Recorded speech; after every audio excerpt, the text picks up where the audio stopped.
Hey there, scallywags. What's going on? Kevin Goatee, gutting the sacred cow. New week, new episode, and now, new segment. I got so excited, I grabbed my back scratcher. Every week from now on out that we tape an episode, be on our Twitter page at GTSC Podcast. We're going to announce the day that we tape. We're going to announce A, who our guest is going to be, and B, what movie they're going to do, which means C, you can ask them questions that you want us to ask them. So you can ask about themselves, you can ask about the movie they're choosing, whatever. But make sure you're following us at GTSC Podcast on Twitter. So we tape on Mondays, so be on the lookout on Mondays to see who was on the podcast and what question you want to ask them. Fire away. That's what we are here for. Do not forget, guttingthesacredcow@gmail.com if you want to advertise with us or just to drop a line and say, hi, how are you? You know what, guys? You're pretty cool. We like those too. Those are awesome. And this week's episode, Joanne Nosuchinsky returns for her fourth appearance as she tries to take down the most critically acclaimed film of all time, Citizen Kane. Here we go, guys. Lock and load. Gather round, here's what I know. It's just that this cow has got to go. I know some people kinda like it, yeah, it's trending right now. Yeah, that doesn't matter, 'cause we're gutting the sacred cow. He hates these cans. Kevin Israel, name that film. No idea. The Jerk. Oh, God. I don't know when the last time I saw it. It was probably 8 when I saw that movie. It's very quotable. I love that film. Kevin Goatee, Kevin Israel, gutting the sacred cow. Here we are again. How are you, folks? Willkommen, bienvenue. Here we are with one of our true favorites, the newly tanned, returning Joanne Nosuchinsky. Hi, Joe. I'm having do you feel that, Kev? Do you have that weird feeling of like there's a glitch in the Matrix? Like it's I don't know what it is. Did you see a black cat cross your path? Bill Schulz texted. He says he's proud of that scamp in his life for once, his scamp being the co-host, because Joanne has a very solid track record. I dare say the highest winning most number of wins on this podcast. She has decided to take on the goddamn most acclaimed, and stop me if I'm wrong, which I'm not, the most acclaimed film of all time, and that is Citizen Kane. That's right. Oof. Yeah, I watched this in quarantine earlier on. Right. I had heard that it was such a great film, and I'd never seen it, so I thought now is a great time. And it wasn't good to watch it in quarantine. It made me depressed. Yeah, that wouldn't be a quarantine movie. That wouldn't have been a pick 'em Yeah. up.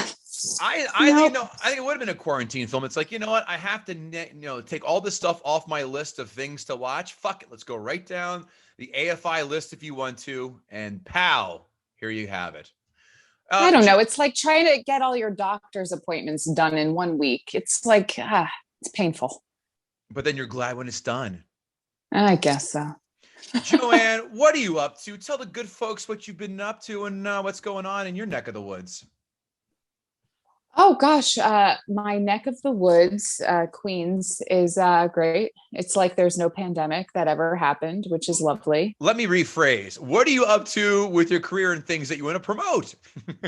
Oh, I see. I thought we were just chatting. We can still chat. Queens is great. No pandemic. Anything else you want to add? No, It's been a while since you've done this, Joanne. Like, I can understand your confusion. I have to move my car for alternate side parking. It's what the people want to hear. No, just Compound Media, Mornin with Bill and Joe. You can catch us every Monday through Thursday. Kevin and Kevin have both been on. We try to gear stories for you guys, lots of film related stuff. Other than that, I bartend, won't tell you where. So don't just want to go see around New York anyone. City. Pop in, maybe you'll see me. She doesn't want to make money, guys. Don't you understand it? No, I don't want pity tips. That's what it would be if it was like a fan who came in and be like, here's my money. I'm so sorry for you. Does anyone come in the bar and recognize you? It happened like once. They recognized me from Fox and they were like, could I take a picture? And I was like, can I come out from behind the bar?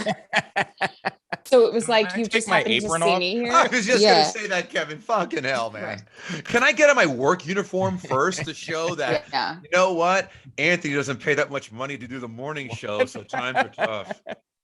Hey, you said it. I didn't. Love Anthony Kumi. He's been great in this podcast. And I don't know what he pays you people. And by Oh, you he's people, great. He loves movies. we know. Oh, we know. Joanne's And he doing hates them. That's true.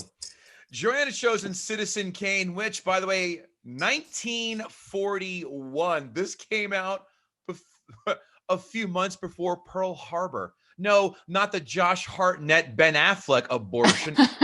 I'm talking about the real thing, which I actually went to. It's pretty cool. Not pretty cool, but it's a must-do if you're an American citizen. Budget, 1941, $500,000. Grossed, $977.3 thousand.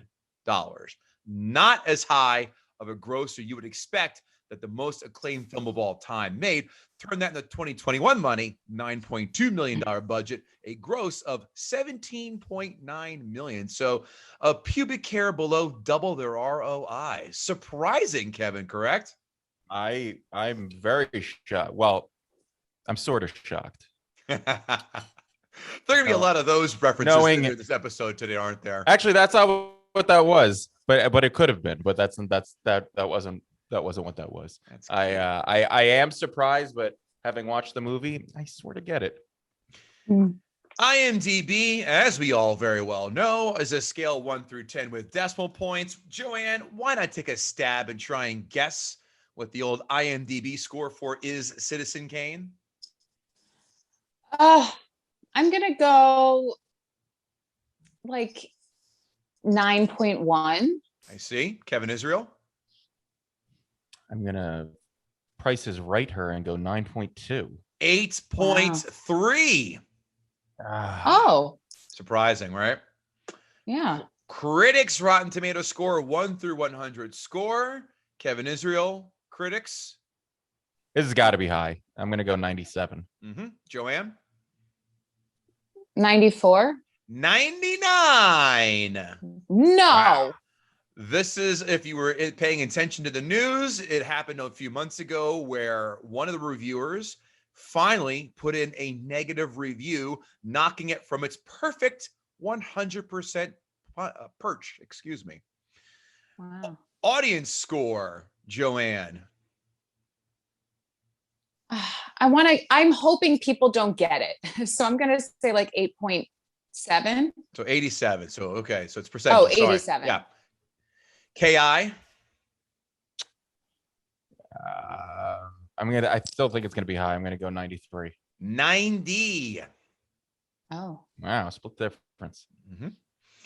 Quotes. You provide the prose poems. I'll provide the war.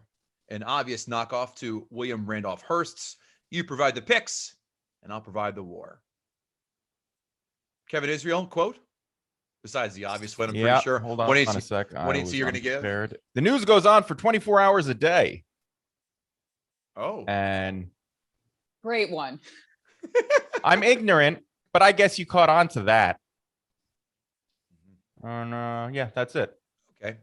Not the most quotable of movies. No? Well, for the obvious one, I'm sure Joanne's going to give us.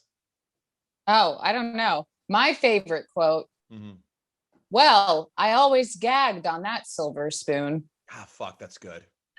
Yeah. Oh, the obvious one.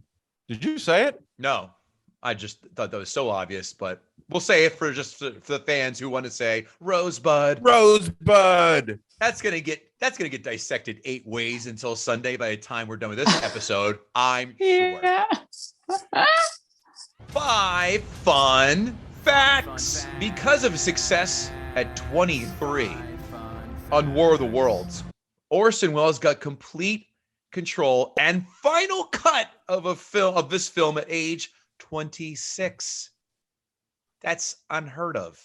That's wild. I mean, You know what I was doing at 26? Jerking off into a sock in your own apartment instead of having roommates. Well, luckily I didn't have to jerk off when I was 26. That's not true at all. I mean, I did, but it wasn't my and it definitely wasn't into a sock. It was more of a chore at that point. There was a Fine. I'll get the poison out so I don't have to bother you in an hour. But I'll tell you what, I wasn't making a historic film. No. I was trying to make some with my shitty flip cam phone, but usually the girls weren't into that. I was making bad pornos as during Citizen Kane filming. Orson Welles got caffeine poisoning as he drank over 30 cups of coffee a day. He also wouldn't eat for long stretches, but then sit down to a meal with 3 large steaks and side items. You think at some point the crew would have just been like, hey, here's a pound of Coke. It's going to just be easier. Yeah, right? Like, God, your poor rectum. You gonna be Rosebud. Yeah, there's number 1. Ding. There you go. I mean, what were the sides? I mean, it's just like cream spinach. For sure. Yeah. I mean, that's gonna be the messiest of poops he's gonna have to. I mean, these are like Port Authority, like bathroom evacuations. Yeah, you don't do that in your own home. No, loaded baked potato. Like you drive to someone's office and then go do it there. Yeah. And then walk out and go, oh, McMiller, what the fuck did you do again in there? And leave. Number 3. Loaded baked potato. That's another one. William Randolph Hearst tried to keep the movie out of theaters. Mm-hmm. Where did the name Rosebud come from? And we're all dying to get into that. I'm going to give you the real answer before we give our silly geese answers. Excuse me. Marlon Davies' puss. Who is that? That was William Randolph Hearst's girlfriend at the time, and said her puss was so beautiful he decided to name it Rosebud. That's horrifying. How many pusses have you named, Kevin Israel? None. It never even occurred to me to name it. Joanne? No. Does your puss have or had a moniker? I've never named it's called a vagina, gentlemen. I see. I have never named her, but her. I did have what you think it's a man. Maybe a vagina. Yeah, why is it gotta be a guy? Why is it gotta be a girl? Maybe it identifies as they, like Ellen Page or whatever the sex name. Yeah. Page. Maybe you never know. Elliot. Thank you. I had an ex-boyfriend in college who did. Mm-hmm. Do you want to guess? Should I give you a hint? We would love hints. Yeah. Okay. It's a Disney character. Oh, Stitch. I want to guess Stitch. How about the rescuer? Oh, no. How about the Rescuers Down Under? Oh no. Shrek. That's not Disney. That's DreamWorks. No, that's DreamWorks. That's right. The Black Cauldron. Get it right. Yeah, the Black Cauldron. No. That was a terrible. The one. Wizard's Sleeve. The Wizard's Sleeve. Oh. Fantasia. Dumbo. No. You guys. We don't know Here's the how thing. loose or tight you could be, Joe. Oh, brother. This was in college. What was the whale's name in Pinocchio? Monstro. What? Monstro. That's great. No, it was Pinocchio. She's always lying. No. Now it sounds so uncreative. I wish it was one of these like well thought out creative ones. No, it was just Jasmine. My next guess was Maleficent, but damn. Jasmine. Okay. Did it smell like Jasmine? Did he say it a lot? I don't know. No, Was no. it like it's If time he- to see? Let's, Did let's he- let Jasmine out of the tower. I was just gonna say, did he unzip your pants and go, can Jasmine come out and play tonight? I blocked out a lot of this time of my life, so it's possible. Oh, we are going to restir those memories. Did he rub your little hood and like rubbing the lamp and go, come on out, Jasmine? No, but there was a duet of A Whole New World that would happen. Oh. I'm kidding. There definitely was. That's code for double teaming in my book, right? Oh God. And if you're Although, listening let to me this tell you- episode, we'd like to get hashtag Jasmine trending. So get on If that. if you ask about my carpet ride, I'm gonna leave. That was Okay. too easy. Okay. We don't take those easy road hack jokes. Come on. Sure. That's your co-host job, not ours. Just kidding. It's true. Number 5. Want to take a guess who bought one of the very few remaining Rosebud sleds in 1982? Huge name, mega wealthy guy. Give you another hint. In films.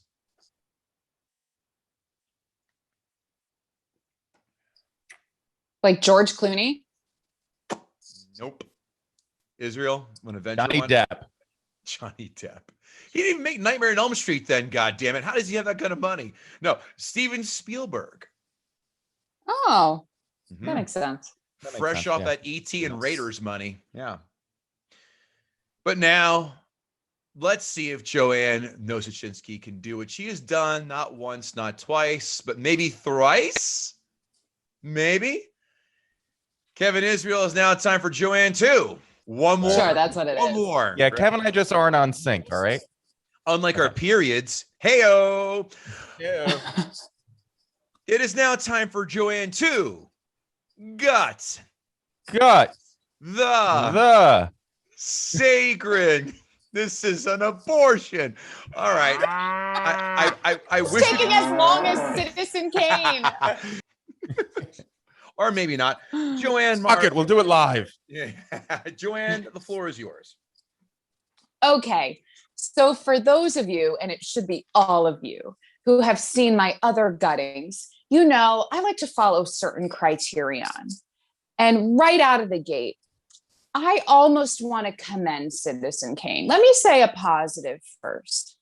I always view a film by how rapey it is. That's true. And Citizen Kane was not super rapey. Yes, Orson Welles did slap a bitch, but Grease was arguably more rapey. Mhm. I also like to look at when we first see the appearance of Black people and how many people there are, or people of color.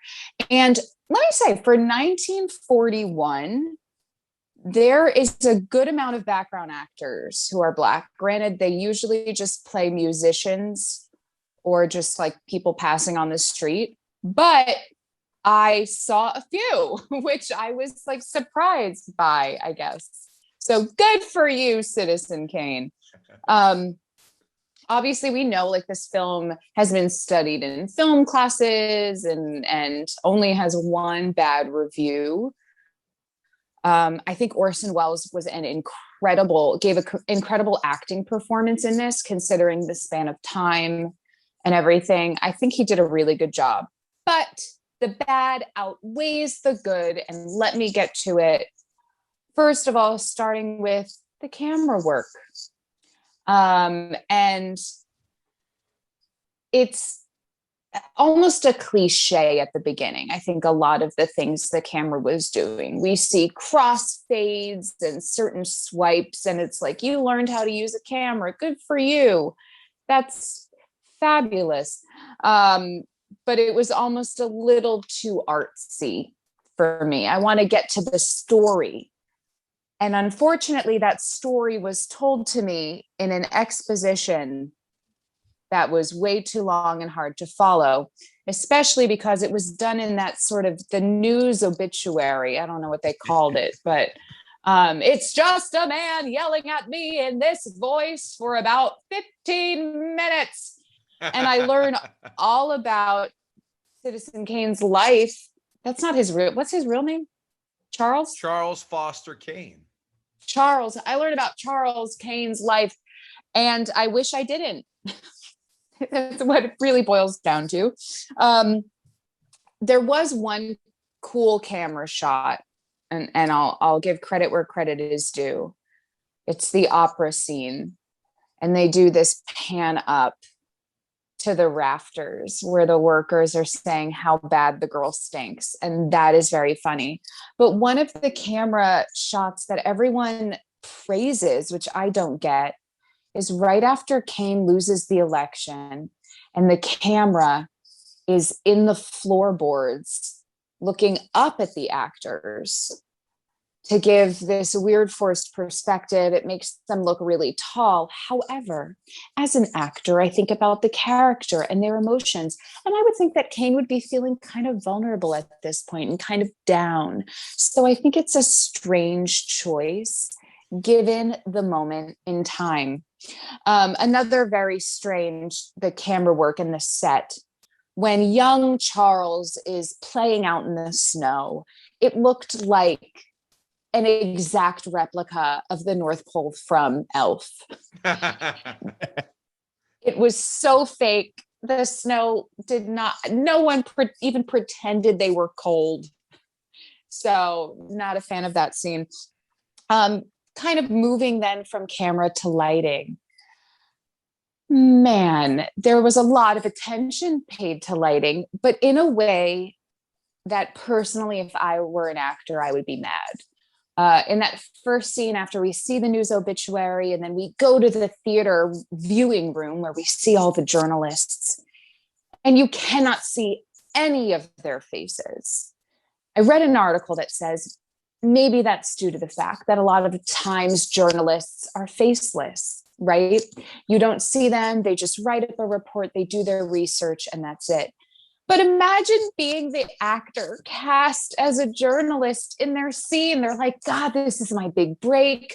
Ma, you got to go to the movies. You got to pay you 10 cents for a ticket. Go to the movies, see my face. And the whole time she's just talking out loud. Which one are you? Is that you? Is that you? I can't tell. She's also a lovely Jewish mother. So that would really suck. I get it. Like artistically, it's cool, but like, I want to see their faces. That would help me more.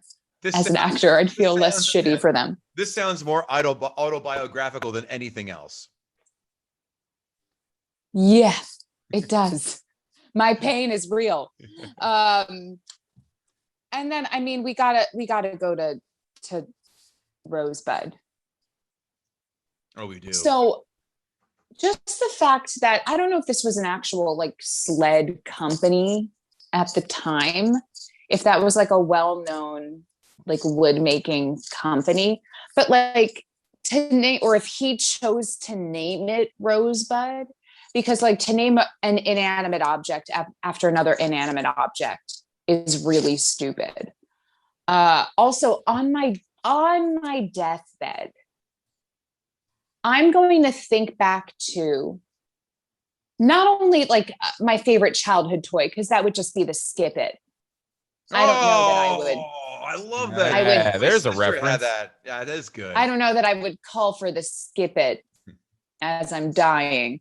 Many ankles were broken by the Skip It. Oh, Many what? Sure. Many what was broken, you said? Many ankles were broken by the Skip It. Oh, yeah. Yeah, think of like bruised pets too. They get too close. Oh, yeah, absolutely. But also, I would argue that was a painful like time in his life, right? That's when he was just taken from his home. Why would he want to remember that moment and that sled? But in summation, and I'm going to use a quote to summarize why this movie stinks so bad. That head journalist, can't remember his name, and apparently to the filmmakers doesn't matter. He is asked, what did you find out about him, Jerry? Oh, his name's Jerry. It's in the quote and I didn't even remember. What did you find out about him, Jerry? And he replies, not much, really. That was it. He said, not much, really. After 2 hours, after a slow, painful 2 hours where I'm dying to find out something, he found out not much really.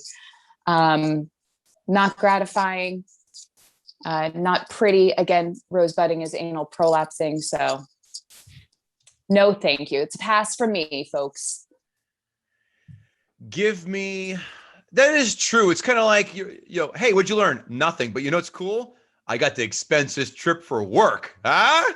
Yeah, totally. Yeah. And obviously, when Joanne passes away, the great mystery is going to be, why did she whisper Jasmine? Jasmine. Right Oh, now? no. Knew that was coming on. Jasmine. Joanne, She didn't even know a Jasmine. give me a number 1 to 10 of Citizen Kane, in your opinion. I'm going to go like 5.2. Ooh, that's higher than I expected. But Again, there were moments I get, listen, it has good reviews for some reasons. However, it's wild to me that there's only been one bad review. word. These notes brought to you by guttingthesacredcow.com and all cool shirts like this one I'm wearing right now. Whoa. Guttingthesacredcow.com. If you want to advertise with us, you've heard a few ads already at the start of the podcast. Go to guttingthesacredcow@gmail.com and catch us every Tuesday and Thursday nights at 9 p.m. Eastern, where Kevin and I do our one joke workout room. So you can come in us here, work out your joke you're working on, and we tell stories what it's like as comedians, as well as share stories about our awful jokes we wrote as young comedians. Notes. As Joanne has alluded to, because she has potty mouth and potty humor, it's so funny how Rosebud 80 years ago meant something completely different than what it means today. 1941, it meant a flower. In 2021, it means a prolapsed anus, which had to have been at least one of the many ailments for Orson Welles after eating 3 steaks and many sides. Yeah. I'll quote the great Ace Ventura, stuff probably looks better on the way out, doesn't it? Listening to all those voiceovers in the first 15 minutes are grand, but overdone and forced. Like no one walked around like, Dateline, Allied Forces, Normandy Beach, the good guys take on the bad guys, and here we go. And now we're going outside and, hey, go outside and get us a quart of milk. And, oh, no, the dog shit in the front yard again. Go scoop it up there, Junior. Like everyone talked like that, even not in newsreel clips. That, thank God, does not happen anymore, because that would get very tiresome, very irksome, very fast. The crimped hairstyle in the 1940s is viciously unattractive. How did anyone's grandfather get excited to put their penis in anyone's grandmother with that hairstyle? I wonder if they crimped their pubes while listening to episodes of Amos and Andy on the radio, or maybe The Shadow. If I was a kid, I would totally bash that guy with my sled if he came across my way wearing a Mad Hatter-esque hat. I don't trust people like that. The music. Were we watching a Looney Tunes or a Disney cartoon? I couldn't figure out which one, because I was waiting for Elmer Fudd to bash Charles Foster Kane over the head with a mallet and wait to see bluebirds circling his head. Charles Foster Kane, by the way, his name in the film. The last time someone used a first, middle, and last name for a white guy that was not a serial killer. Charles Foster Kane, and initials CFK, but if you're dyslexic, that's KFC. Coincidence? Nope. Just some dumb shit that swirls around in my head as I watch these things. Every time I watch Citizen Kane, I remember that Orson Welles' last role was the voice of Unicron in the Transformers cartoon movie, which is amazing still. Yes. That movie holds up. Doesn't it ever? Yeah, it does. My brother had to call, I don't know how many video stores to find a VHS copy for him to buy for that back in came on tape in, I guess, 87. He was like people trying to track down Air Force Ones, trying to track down the Transformers cartoon movie. It took long enough, but we got it. I remember I was very excited to see that in the theater, and I wasn't able to see it opening weekend for some reason. And I was really upset, and I had to wait till like the Thursday That was such a good movie. Not the Thursday. Yeah. Oh. This is in the 80s where spoiler alerts weren't there unless you went to school the next day. But Well, that was the thing. I think it came out in the summer. Okay, yep. Yeah, so we were And safe. I was in like a soccer camp or something, and everybody saw it opening weekend. And then like everybody was just like standing in huddles talking about it. And I had nothing to like contribute and then I followed that through the rest of my life. And did you cry in the movie theater when Optimus Prime died? I sure did. My brother I did. I have a soul. Oh, that still gets me. I remember when they killed Ironhide, and I was like, he was the first one that gets it in the face. And we're talking about a whole different movie now. Yeah. Jazz, Hound, Cliff Jumper, eat it in 5 minutes in the cartoon, the TV show. No one dies. Traumatic as They never even hit. No. It's not, you're right. It's not a good sign that we're talking more about one of our favorite films as kids versus Citizen Kane. Why could that be? Which has the much higher score.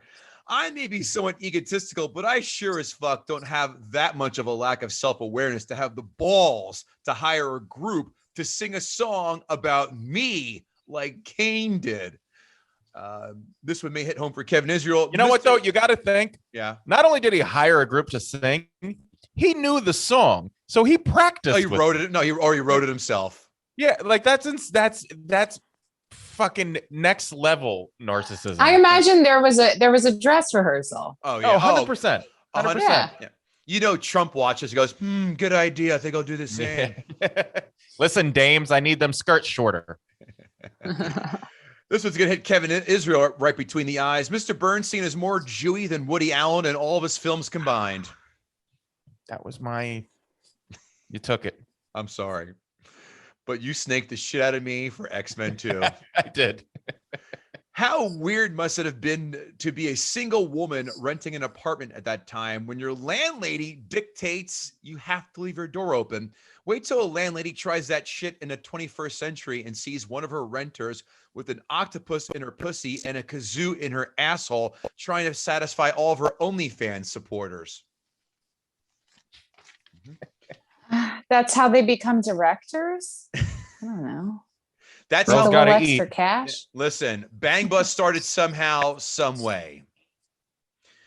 Hey, that's real. It is real nice. An hour and 10 in, this movie is dragging. I like Kane's buddy Leland wearing a rope as a belt on his robe. If that's at the highest level of I don't give a fuck, I don't know what is. Because if that dude was wearing underwear in his under his robe, I would be shocked. Because his liver spotted cock would be flopping everywhere like a fish out of water. Liver spotted cock, great name for an emo band. Continue. Watching Kane's wife try and sing reminds me why I would never date singers, poets, or comedians.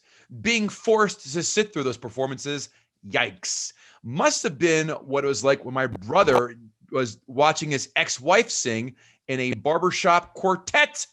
I would rather finger my own asshole in ghost pepper hot sauce than sit through 5 minutes of that. And that's probably why he's divorced now. There's a lot of butt play in this episode. Yeah. But Kevin, instead Yes. of rosebudding, what would we call that? Fire in the hole? Hey-o. See, kids, this is how you get Well asked. done. This is how you get asked back on this podcast. Timely jokes with poop humor. Always a winner in our household. Kane's fireplace is as big as my bathroom.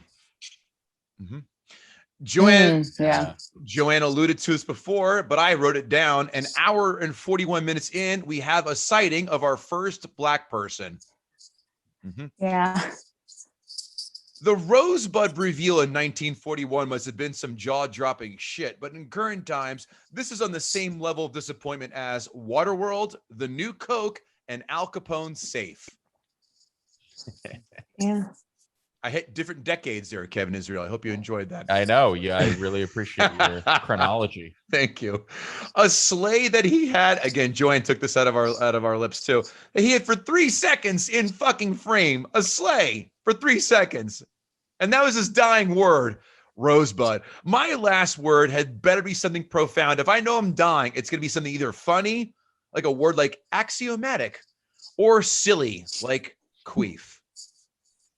Or Jasmine. Jasmine. Oh. I see why people love this when it came out. I see why the critics said they need to defend it. This I saw also. I'm sure we all saw this in college. I saw it in college. I remember two films that I saw in film 101. This and The Bicycle Thief. Oh no, I take it back. There was one, I should have Googled this. God damn it. The one, it's actually good. He dresses up as a clown. Some guy dressed up as a clown because he's trying to get the affections of another of a dancer. And then this other guy is like, this guy's a real tool trying to dress up as a clown and get the affections. Well, life cycles through, and then he ends up being the next clown dressing up as a clown to get her affections. It was good. Anyway, those are the two films I remember in film class. Oh, 2001: A Space Odyssey. That was the other one. We know where we stand on that piece of shit. But yeah, critics want to defend this film. I am not going to do that. This film does not survive the test of time. It does not pass the remote test. This film drags. It drags very, very deeply. This film is not, he and Charles Foster Kane, he's not that important of a cinematic character in film history. I put Indiana Jones above Charles Foster Kane. What do you say to that? I put Jaws the Shark above Charles. Oh, yes. And I put Jack Burton from Big Trouble in Little China. Hell, good old Jack Burton. Yeah, it's all the reflexes. Just kidding. This film, listen, it is obviously very important. It's a monument. I'm not going to destroy it because it is important. It does have a lot of importance, and the cinematography, although I'll disagree with Joanne, it is pretty good and very groundbreaking, especially for its time. I will never watch this film again. Who is kidding who? I give this a 5.5 out of 10. Kevin Israel, I wanted, before we jump to you, we are going to do our brand new segment, and that is called Ask a Gutter, where we go on Twitter and ask you, the fans, what you think. Would you want to have us ask our gutter? So, Joanne, we had two questions coming for you. DOC on Twitter, that's at DennisOC55, asks, please ask the fabulous Miss Nosuchinsky, in the final analysis, we should let the market decide. Thank you very kindly. We should let the market decide. And the market, for the first 10 years this film was out, decided no thank you. I see. Since has done very well, but my market says no thank you. I see. Chris Orlando, that's Chris Orlando HS, Chris Orlando High School. Did I miss something? Ew, that's creepy. Yeah. what is this, Kevin fucking Spacey's character from American Beauty with his own Twitter handle?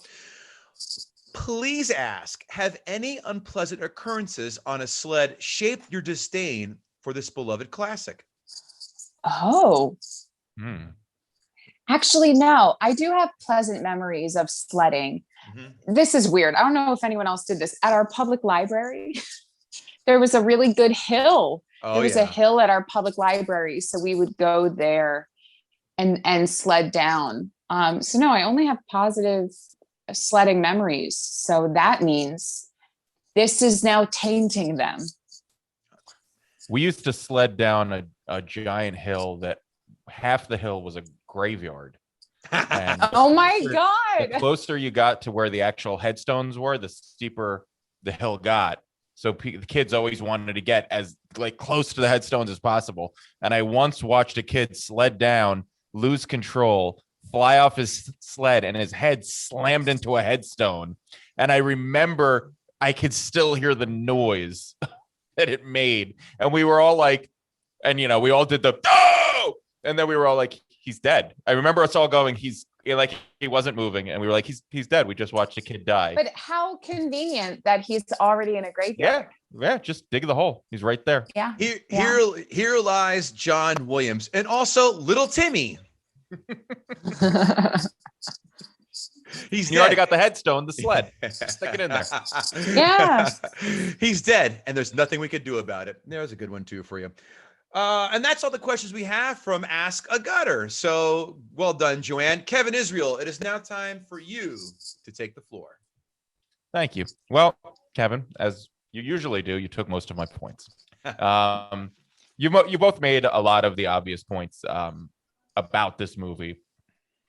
For me, I also saw this movie in film class in college, and I remember there's a lot of symbolism in this movie, and and a lot of it is about the cinematography. A lot of is about black and white and the use of black and white in the movie. And when Kane is in shadows, that means something's happening, and I'm just not intellectual enough to be able to process what all of that meant. But there were a lot of things in this movie that happened that I was like, I know that means something else. I just don't know what exactly it means. And that made me angry because I feel like the movie was being smarter than me. Like for example, the most obvious one to me was there's the scene where he's yelling at her and she's not responding, but there's a woman there's an audio track in another room, and there's a woman screaming. And that clearly meant something. Like either she wasn't able to process her emotions, so somebody else was doing it, or she was so detached.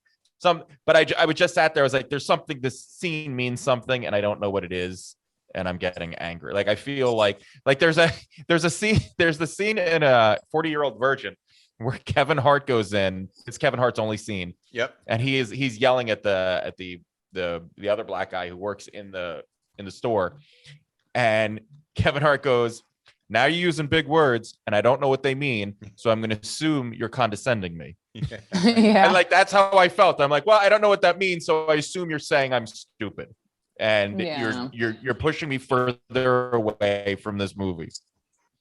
But there's a lot of weird things in this movie. First of all, the movie took like 40 minutes to get going, to get to the point of the movie. Because for the beginning of the movie, you guys covered it. The voiceover was very awkward, and I don't know that we really needed it, because the voiceover covered everything that we were gonna see in the movie. Like it covered the whole life of this guy, and then we had to watch the life of this guy. And it was like, why did we could have just started with the movie. And then it starts with this whole scene of him in the Colorado outback, or the Colorado outback, in the mountains or wherever they were in the snow. And it's not even clear who those people were. Like, I guess I knew it was his dad, but then it was his mom, and I guess she got a mine, and which, by the way, the name of the mine was the Colorado Lode. And if that's not a name for a porno, I don't know what is. I want to make a mock porn now about Citizen Kane, and one of the guys is definitely going to be named Colorado Lode. Like, oh, here comes Colorado Lode again. Can you imagine Bernstein doing it, banging someone with a rosebud and calling it the Colorado Lode? I'd kill for that scene. Oh wow, we could really make a great horrible movie. The whole thing, the father figure, I thought he was going to be important because he starts off like obviously loving this kid, and he seemed to really care about him, and he was like, "Oh, Charlie, you're going to be going on a trip, and we're going to see all this great stuff, and you're going to love it." And then when Kane freaks out and hits the guy with the sled, suddenly he's like, "We need to teach that kid something, and he needs to learn." And I was like, wow, that was a quick, who is this guy? Like, where he had no connection to his parents, and his mom seemed completely uninterested and detached. And suddenly at one point her mom was like, "Yeah, well, we're gonna get him away from you to the father." And it was like, was the father a bad guy? I never got that. Like, I didn't understand the motivation of this movie until it finally got to the point that I started to understand where the movie was going was the scene where he was just having those repeated breakfasts with his wife, and they were just kind of growing further and further apart. And he was becoming less interested in that life and more interested in, politics and the money and whatever. And that was probably 40 minutes into the movie where I was like, oh, okay. The point of this movie is this guy's slow fall from being, a person who cares and wrote that little sheet. Like when he wrote that sheet about the principles of the paper, and then Leland was like, I'm gonna hold on to this. I was like, clearly that's gonna come back at some point. He's either gonna end up selling it on Antique Roadshow, or he's gonna, but that's gonna come back. And it did, because you see him slowly move further and further away from those principles. And I feel like the movie just kept beating you over the head. Like, I guess people back then were just stupid, because this movie just, like, it made its point and then it just shoved it down your throat. So it prolapsed your anus with its fist as it was making its point. I really wanted to work a prolapsed anus joke in, so there it is. Welcome to the party, pal. Yeah, hey. The water's nice. Come on in. Yeah. Yeah. I also thought it was really weird how everybody, all the friends, all these people are friends. Leland and Bernstein. Like, you never got exactly how they all met, but you got that they were friends. They seemed to be college friends or something. But they all called each other Mister. I thought that was so strange. And to me, that was sort of saying that, like, Kane is, even with his friends, he can't have a cordial relationship. It's still got to have this level of formality to it. And he's always kind of been this asshole. At first I thought it was like a joke, like somehow, like sometimes, you'll answer the phone, you'll be like, hey, Mr. Goatee, what's going on? And but like, I wouldn't call him Mr. like all the time. Like, that would be insane. Yeah. And I don't know if that was just a thing of the time, or if they were trying to make a point. But again, there was something there that I didn't understand, so it made me angry. Yeah. The makeup in this, I think somebody mentioned the makeup. I can't remember if we did it this time or last time, but the makeup in this was weird, because I felt like they were trying to say people were older, and then when you saw them, they never really looked as old. Like, as Kane got older, it looked like his face was just kind of melting. Yeah. And then when they showed old Leland, he just looked like they put a hat and a sweater on him, and we're like, this is what old is. Like, I guess this is what happens when you get old. And he didn't seem, I think he was supposed to be like on death's door, but he seemed all right. Like, he seemed. Well, yeah, Kevin, when he's in this home at the end, his nurse looks older than him. Right. Right. Like, I don't know if that was a casting issue. Someone, what happened in the 40s? Pearl Harbor was about to happen, but someone got called away, and then they're like, "Oh, we need this background extra. Come on in, you're a nurse now." And she's like, "But I look older than him." They're like, "Doesn't matter. Nothing matters. Exactly. This film doesn't make sense." There was a scene that stuck out to me. Leland waking up on the typewriter, and immediately he woke up, immediately grabs a cigar and starts smoking, and I was like, "Wow."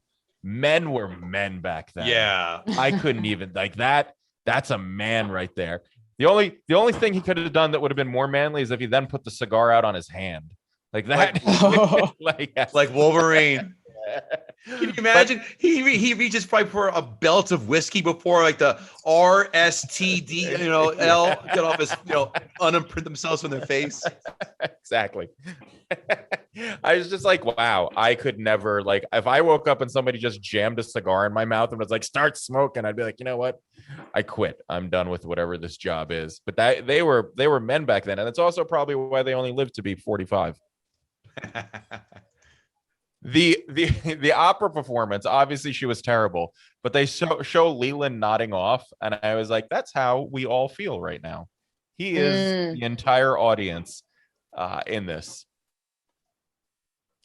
Then back to the symbolism. There was that scene, and I don't remember what was exactly happening, but suddenly there's just a bird that screams, and it's like so shocking, and it's just like, and then like the scene starts, and I was like, what? And I was like, that meant something. And then I was like watching the rest of the scene, trying to figure out what this screaming bird meant. And I guess it didn't mean anything, but there was just so much shit in here. Like the scene where you see where he was breaking up with, when he was breaking up with her, she was telling me she was going to leave. And he's standing in front of a door that has another door that has another door behind it. And there's just this long row of doors that seem to never end. I was like, that means something. And I'm not sure what. Maybe it's all the options in life that he never chose, or all the doorways he could have gone through. But there's symbolism there, and I don't get it, and you're making me angry. Was that bird scream as awful as the deer scream in Get Out when Allison Williams hit that deer with the car? Close. Oh. Close. and as unnecessary. Very true.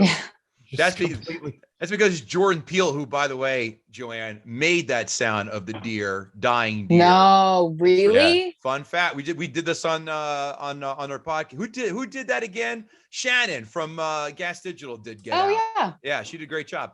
Yeah, and Jordan Peele made that sound. It's like, you know what? I directed this thing. I wrote this thing. I produced this thing. That's 3. That's the hat trick.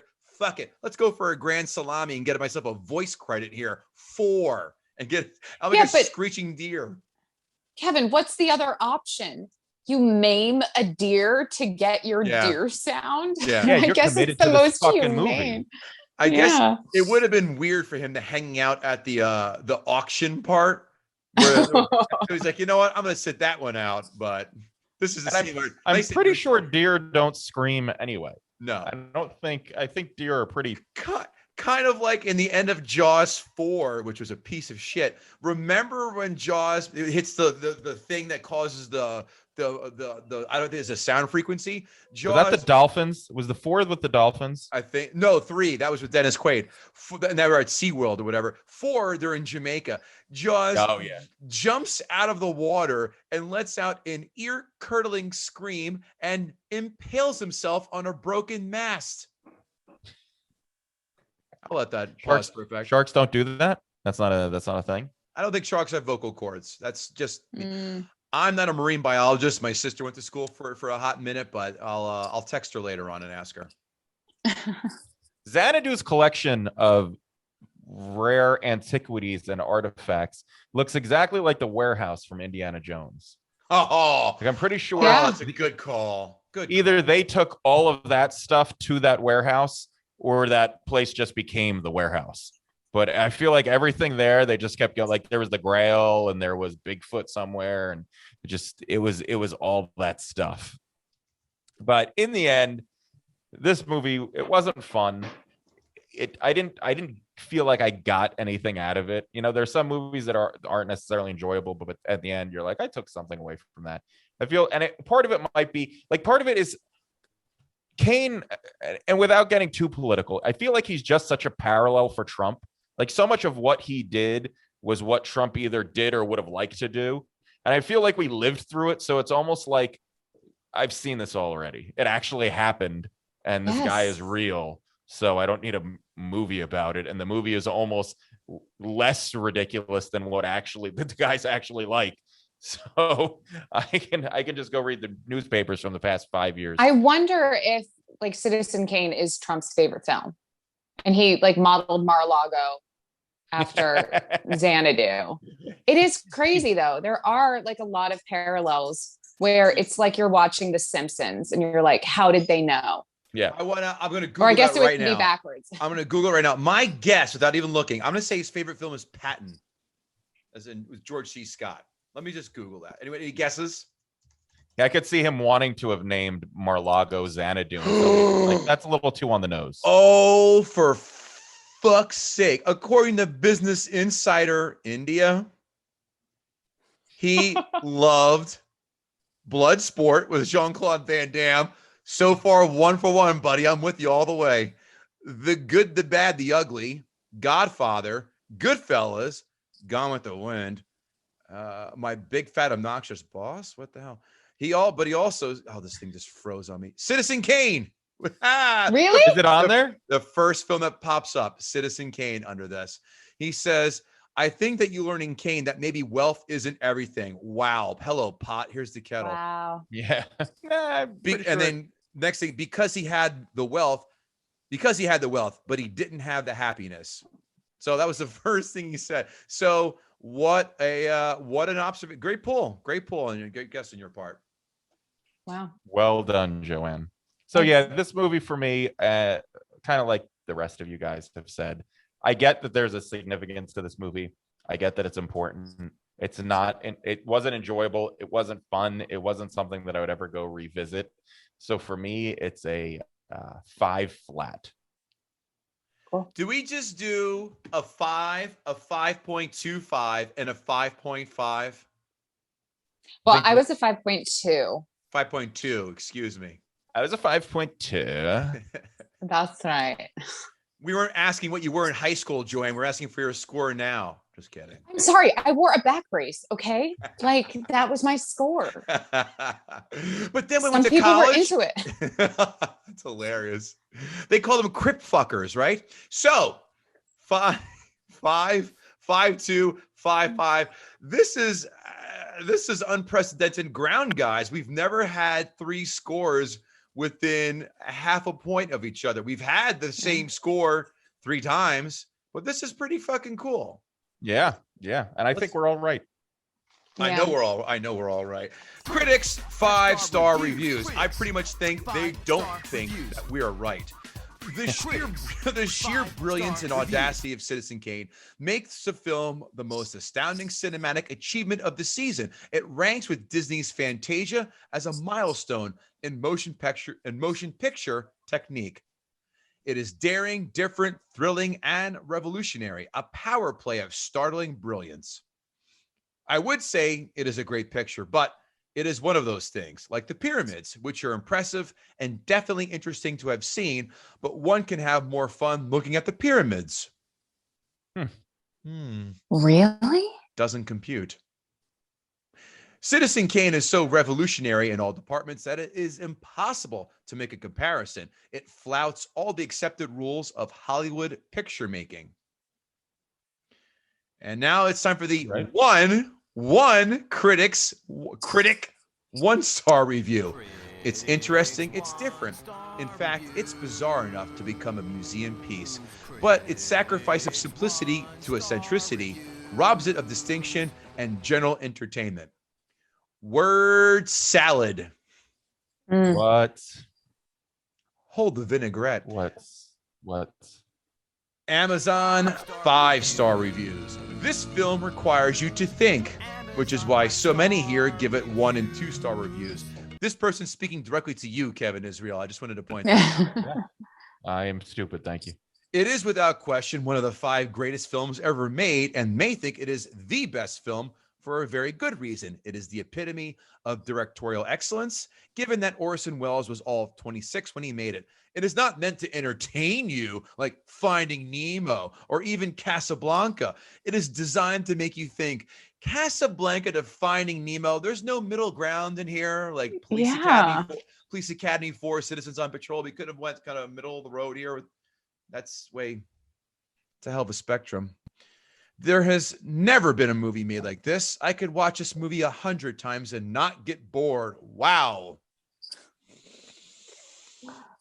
They must work in like the rice fields or something.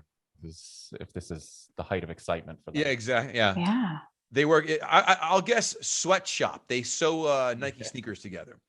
Orson Welles was one of the greats in the movie and radio business. He knew how to get into people's imaginations. I do believe Orson Welles' personality was a lot like Citizen Kane. I get why people say this is the greatest. I'm no movie buff. I'm actually a full-blown idiot. And I get why every single director, famous actor, producer say this movie is the best. Rewatch value is pretty low, but the first time, dang, it's up there. Orson Welles was a wild man. Signed, M. Night Shyamalan. Slowly but surely, it got me more and more involved in the story of Charles Foster Kane until I was on the edge of my seat. No, it didn't. Even knowing what the surprise ending was, and even knowing in advance, the last scene still leaves you dumbstruck. Is easy to see why it is considered one of the greatest films of all time. Surprise ending. A film that is 80 years old has a surprise ending. Is this the same asshole who still gets shocked when Luke learns that Vader is his father? Or when TT Boy shot a 4-roper right into Samantha Strong's hair at the end of Anal Inferno? No. We knew that was going to happen. I wanted to work a TT Boy reference in here. That's how. Amazon 1-star reviews. I was homesick. and went on a classic movie binge watch marathon. I had just finished watching It's a Wonderful Life. By the way, have never seen It's a Wonderful Life yet. Really? Nope, not yet. And was eager to watch what the entire internet seems to agree is the greatest piece of cinematic work ever. I'm very disappointed. I did not understand this movie at all. It was boring. It moved slowly. The characters were not interesting. I must be missing something. Guys, is this a classic binge marathon? Is that on your agendas? This is, first of all, if you're homesick and you're not watching Price is Right, I don't want to fucking know you. Yes. Right. And in order of importance, Plinko 1, Mountain Climber Yes. number 2. Oh, the Mountain Climber was the best. Was that with the yodeler? Have it on my iTunes, not even joking. And number 3, the Punch Board. Yes. Yeah. Love the Punch Board. I do not understand why people think this is such a great movie. We watched it based on the reviews, but why we were disappointed is, one, the storyline is hard to follow. It is supposed to be the downward path of Kane from an idealistic performer to a self-interested billionaire, but you don't really see that. It's kind of chaotic and not clear. The acting, too, is marginal at best. Welles looks very ham-ish, like a high school actor. There are occasional meaningful moments that are almost totally not developed. At the end, the reporter is talking with Kane's second ex-wife, whom he abused, and the reporter says, I feel sorry for Kane. The ex-wife, who is a mess, e.g. alcoholic, looks at the reporter and says, I feel sorry for him too, of course, which is a meaningful moment of acting, but lasts a couple of seconds and isn't developed. But most of the time, it seems very much like a B movie at best. Wow. Is that the movie with Jerry Seinfeld with the bees? The B movie? Loved that movie. I never saw it. Awful. Couldn't get past the first minute of dark, troubling music and video. Please refund my money. 1 minute. Kevin Israel, 1, 2, 3. That doesn't happen. That does not happen. That's like walking into a restaurant without looking at the menu and saying, nope. Worst movie ever. Why do colleges make kids watch this? Answer, because the professors are hungover. And nothing put a smile on a kid's face back in the 80s and 90s and watching a substitute teacher or teacher push that TV and VCR on a cart into the room going, easy street today. Yeah. I once had a biology teacher. It was like a freshman year of high school. Some days she didn't want to teach. I vividly remember her bringing in The Water Boy for us to watch in biology. I get it. Water, biology. Maybe, but her name was Miss Pagano. If you're watching, you were the best. And we would just watch like these Adam Sandler movies. It was great. When I was in high school, in French class, because I took French because I thought that would be useful, we had to watch some movie in French. And halfway through the movie, there was like a sex scene. And so the teacher, I think she might have told us, like, there's a scene that I can't show, so I'm gonna stop it. I'm gonna fast forward, and I don't know why she thought she would be able to do this seamlessly. Like I don't know why she like it would go well, but the scene was coming up, and clearly these two people were about to have sex, and she went to. I think she went to fast forward and she hit pause. Oh no! Started to fast forward and it paused, and it literally paused as the girl was like, and the whole class was just like, and none of us knew what to do, and all the girls were like, and all the boys were like, and she was just pushing buttons trying to get the boobs to go off the screen. Dude, you missed a key moment to yell out "Sacre bleu," and another key moment to yell out. It's like the Zapruder film in JFK. Back and to the left, where he keeps replaying it. Back and to the left. I'll do a high school movie story. We watch Romeo and Juliet, the 1970s version. And the teacher goes, all right, people, there's a scene where you're going to be naked. So why would you say anything? So now we're all going to be like, we're waiting, eyes ready. And then she goes, all right, when I say close your eyes, because I don't want any phone calls. So of course she was like, okay, 1, 2, and I yell, boobies. And guess who got in-school suspension? So Wow. It's nice to know nothing's changed, Kev. Yeah. I was like, don't show fucking titties in school, not expect to get called out on that. Now, listen, she'd be fired. All right. Oh, my for God, sure. could you imagine? And it was a quick all Juliet did was get out of bed and run. And she had great tits as actress. She ran out of the bed and the tits were just kind of flopping. And that's the whole scene. That's it. But she made a mountain out of a molehill. That's her enough mistake. to lose your pension. Yeah. All $4,500. I accidentally purchased this thinking that it was something completely different. I've done this before too. I meant to rent Ernest Goes to Jail and I bought Citizen Kane by accident. Yeah. And now, oh, go ahead, Kevin. You're about to say something? No, that was funny. Thank you. And now we would be remiss if we did not throw in a Kevin Israel special. Well, the sound volume went up and down throughout the movie, and I was genuinely unimpressed with the best movie ever made. I never saw it, and I'm old enough that I should have. So now I can cross it off that list. Now, how do I get my $3 and 2 hours back? $3. You know, there's another one throw on my list of ones I would love to just take the shit out of is that film. God, I hate it. Kevin Israel, did Joanne Nosuchinsky notch the hat trick by taking down her third film on our podcast? Would this be her third or fourth? Would this be a four-piece? Grease, Silver Linings. Did I miss the third one? What was the other one, Joe? Well, Karate Kid, I didn't. Nope. Oh, right. 2 and 1. Because Bill sucked. Yeah, I would blame it on Bill too. That's fair. Well, congratulations, Joanne. You have yourself a hat trick. Yes. And Citizen Kane and his fat prolapsed anus is gutted. I also will co-sign on that one. Jasmine, hell of a job. Oh, God. Hashtag Jasmine. Get it trending. I regret it. You regret nothing. Great job, Joanne. I agree. This film definitely, look, it's ready. It's fine. It's fine. But it does not deserve the accolades. You're going to try and tell me this is better than The Godfather? You can choke on a fucking gross, you like that? Gross amount of dicks. Not just the adjective, a gross number of dicks. Because I'm not buying that. Joanne, where can the good people find you? What are you up to? You can catch me co-hosting Mornin with Bill Schulz on compoundmedia.com every Monday through Thursday morning at 10 a.m. It is subscription based, but if you don't want to pay money, I mean, you should. It's not that much. It's like $10 a month, and there's so many great shows hosted by great comics on that network. But we have a YouTube channel too, where we'll post like longer clips. So check out Mornin on YouTube. Subscribe to that. On Instagram and Twitter, I am at Joe Nosuchinsky. I think that's it.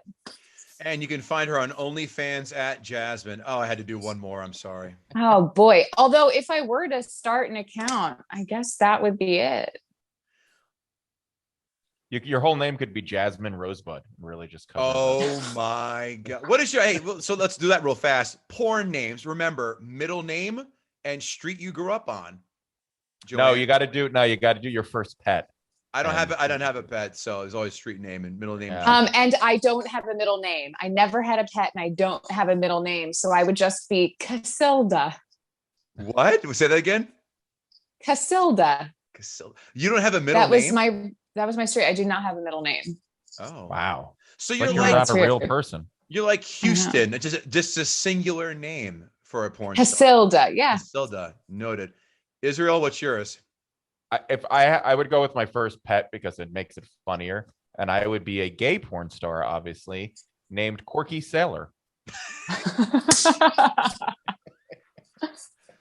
I've got a nice 80s, like picture the porn stash and the half curly-ish mullet. Mine, Scott Wolfpack. Oh, Wolfpack? wow. You sure you lived on was Wolfpack? Well, all That's the streets where I grew up were all after college sports teams. So I lived on Wolfpack. In front of me was Deacon for Demon Deacons of Wake Forest, and Terrapins was on the other side of me for Maryland Terrapins. Yeah, it was all college teams where I lived. So yeah, Scott Wolfpack. That's like a That's like a solid porn. That's name. an awesome. That's like a name that you would have heard in the Marky Mark Wahlberg Boogie Nights when he was doing those cop films that were pornos at the same time. That's the kind of name you would. Dope. Excuse me, Kevin Israel. What are you up to? Where can we find you? I go to my website, kevinisrael.com. I just finally updated it after, 5 years of not. So my calendar is actually up to date, and I have some cool shows coming up over the next 2 months. Check that out, kevinisrael.com. And we're on Clubhouse now, the Clubhouse app. So if you're on Clubhouse, check us out at the Comedy Podcast Club.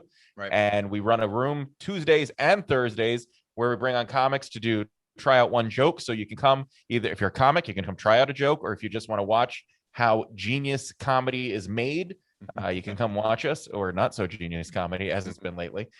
But it's cool, it's fun. So if you're on Clubhouse, check us out. If you're not, hit us up on Twitter and we can get you an invite, because we are in with the people like that. Yeah, we're those guys behind the velvet rope saying on the list or not on the list. Kevin Goatee. You bring beer? You bring chicks? No, you're not in. How many dudes? 2? Too many in my book. Out. Oh, hey, Joanne. Welcome back. Come right on in. Bring your friends. Yeah, I was like, what is this waiting in line you speak of? Yeah. KevinGoatee.com for other shenanigans, skullduggery, and tomfoolery. GuttingTheSacredCow.com, most importantly. GTSC podcast. Follow us on YouTube. If you're listening to this, we need some more subscribers. We're getting close to getting monetization, so that way we can make some money with this thing here that you're getting for free. GuttingTheSacredCow.com every day has blogs, lists of 10. That doesn't happen. Sequels, all that good shit.